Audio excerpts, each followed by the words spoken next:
অতিথিবৃন্দ সবাইকে আমার সালাম এবং শুভেচ্ছা দিবেন। সবার সাথে আসলে আমরা 2019 সালে যারা পিছিয়ে পড়া এবং প্রতিবন্ধী এবং যারা ভিক্ষুক তাদের সাথে আমরা 2019 সালে আসলে মিশে গেছি মনে প্রাণের সাথে এবং তাদের নিয়ে আমরা কাজ করে শুরু করে 2019 সালে কিছু লোক আমরা পাউরুটি এবং জিলাপি দিয়ে শুরু করেছিলাম এই খাবারটা, কিন্তু কিছুদিন চলমান থাকা অবস্থায় টাকার অভাবে কিছুদিন বন্ধ ছিল, কিন্তু আবার আমরা খুঁজে পাচ্ছিলাম না যে কি করব। আপনাদের সাথে যখনই দেখা হয় তখনই আপনারা আমাদের ধরেন যে কবে খাওয়ান দেবেন, কিভাবে দেবেন, কিন্তু আসলে আমাদের মাথায় সবসময় আছে যে এটা বন্ধ হয়তো আমরাও খুব কষ্ট পাচ্ছি, কারণ আপনারা যখন জিজ্ঞেস করেন তখন আমরা কিছুই বলতে পারি না। পরে হঠাৎ করে আমাদের মাঝে মঠবাড়িয়ার এক কৃতি সন্তান ব্যারিস্টার আলমগীর হোসেন, তার সাথে আমাদের এই বিষয়টা নিয়ে আলাপ হয়।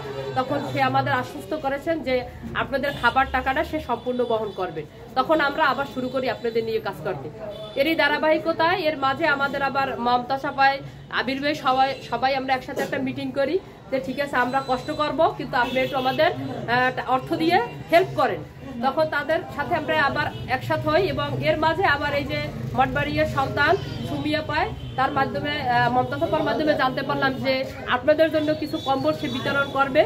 তখন আমরা আবার বললাম যে ঠিক আছে তাহলে আমরা তাদের কিছু দাওয়াত দিই, তাহলে তার সহযোগিতা আমরা এখন এই যে শুদ্ধ মঞ্চের পক্ষ থেকে সে কিছু আপনাদের জন্য কষ্ট করে কম্বল নিয়েছে। মহিলা মানুষ অতটা আনতেও পারে না, তারপরও আপনারা যা আনছে তাই নিয়ে খুশি হন।